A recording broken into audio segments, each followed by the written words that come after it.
এনসিপির ১৩ নেতার একসঙ্গে পদত্যাগ। আমাকে ভোট দিন, বিজয়ী হলে সবার বিয়ের ব্যবস্থা করব। ২ আসনে দলীয় প্রতীক না রাখার অনুরোধ জামায়াতের। জাতীয় নাগরিক পার্টির হবিগঞ্জ জেলা কমিটিতে বড় ধরনের পরিবর্তন এসেছে। আহ্বায়ক কমিটির ১৩ জন নেতা স্বেচ্ছায় দায়িত্ব থেকে সরে দাঁড়িয়েছেন এবং এ বিষয়ে কেন্দ্রীয় কমিটির আহ্বায়ক ও সদস্য সচিব বরাবর লিখিত পদত্যাগপত্র জমা দিয়েছেন। বুধবার ২৯ জানুয়ারি রাতে বিষয়টি নিশ্চিত করেন সদ্য পদত্যাগ করা জেলা কমিটির সিনিয়র যুগ্ম সদস্য সচিব পলাশ মাহমুদ। অন্যান্য পদত্যাগকারীরা হলেন জেলা কমিটির যুগ্ম আহ্বায়ক মোহাম্মদ নুরুল হক টিপু, যুগ্ম আহ্বায়ক অ্যাডভোকেট আব্বুল ওয়াহিদ মনির, যুগ্ম সদস্য সচিব সিরাজুল হক সজীব, যুগ্ম সদস্য সচিব শেখ রুবেল আহমেদ, যুগ্ম সদস্য সচিব সঞ্জয় দাস, সদস্য মোহাম্মদ হানুন মিয়া, কামাল উদ্দিন আহমেদ, মোহাম্মদ জসিম উদ্দিন, মোহাম্মদ জাহিদ মিয়া, শফিউল আলম খান ও সোফায়েল আহমেদ। পলাশ মাহমুদ বলেন, ব্যক্তিগত ও রাজনৈতিক বাস্তবতা এবং চলমান পরিস্থিতি গভীরভাবে বিবেচনা করে আমি মনে করছি বর্তমান কাঠামোর ভেতরে থেকে দায়িত্ব পালন অব্যাহত রাখা এই মুহূর্তে আমার পক্ষে সমীচীন নয়। এ কারণে কোনো প্রকার দ্বন্দ্ব বা বিভ্রান্তি সৃষ্টি না করে দলের বৃহত্তর স্বার্থকে প্রাধান্য দিয়ে তিনি স্বেচ্ছায় দায়িত্ব থেকে সরে দাঁড়ানোর সিদ্ধান্ত নিয়েছেন। পদত্যাগপত্রে তিনি আরও বলেন, এই সিদ্ধান্ত দল বা নেতৃত্বের প্রতি কোনো অনাস্থা কিংবা অসম্মানের প্রতিফলন নয়, বরং দলের প্রতি দায়বদ্ধতা ও রাজনৈতিক শিষ্টাচার বজায় রাখার মানসিকতা থেকেই এই সিদ্ধান্ত নেওয়া হয়েছে। পদত্যাগপত্র বহন করে তাকে জেলা কমিটির সিনিয়র যুগ্ম সদস্য সচিবের দায়িত্ব থেকে অব্যাহতি দেওয়ার জন্য কেন্দ্রীয় নেতৃত্বের কাছে অনুরোধ জানান তিনি। তবে অপর ১২ নেতা ব্যক্তিগত কারণ দেখিয়ে পদত্যাগ করেছেন। পদত্যাগপত্রের অনুলিপি জেলা আহ্বায়ক ও সদস্য সচিব, সিলেট বিভাগের সাংগঠনিক সম্পাদক এবং উত্তরাঞ্চলের মুখ্য সংগঠকের কাছে পাঠানো হয়েছে। আমাকে ভোট দিন, বিজয়ী হলে সবার বিয়ের ব্যবস্থা করব। ঠাকুরগাঁও ৩য় আসনে নির্বাচনী মাঠে এখন আলোচনার কেন্দ্রবিন্দুতে রয়েছেন স্বতন্ত্র প্রার্থী আশা মনি।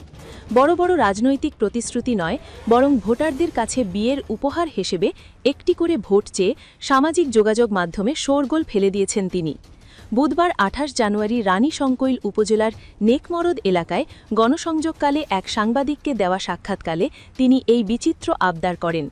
মুহূর্তেই তার এই বক্তব্যের ভিডিও নেট দুনিয়ায় ভাইরাল হয়ে যায়। নির্বাচনী মাঠে তরুণ ভোটারদের আগ্রহের কেন্দ্রে রয়েছেন আশা মনি।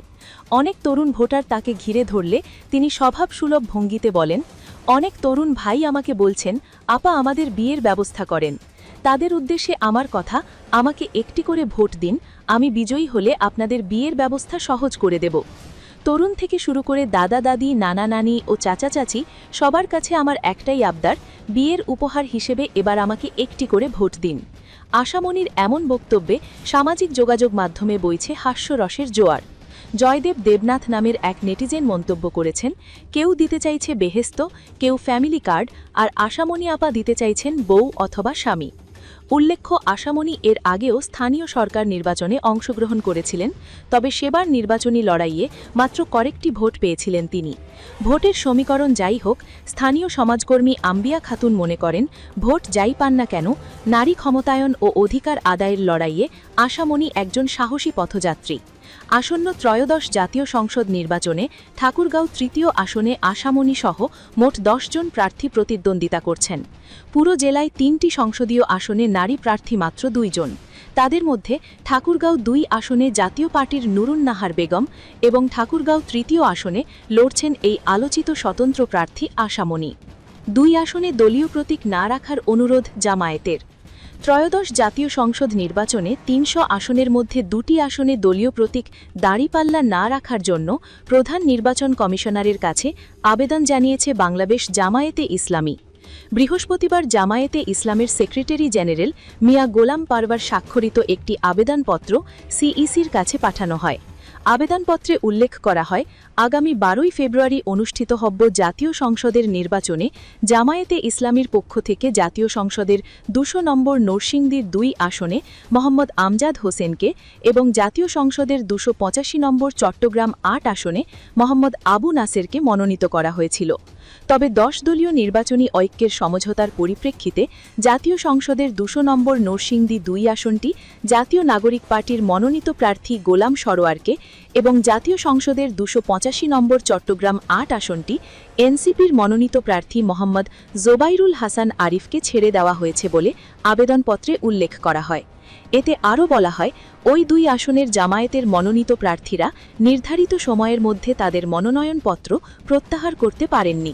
সেই কারণে সংশ্লিষ্ট 2টি আসনের ব্যালট পেপারে জামায়াতে ইসলামের দলীয় প্রতীক দাড়িপাল্লা না রাখার জন্য নির্বাচন কমিশনের কাছে অনুরোধ জানানো হয়েছে।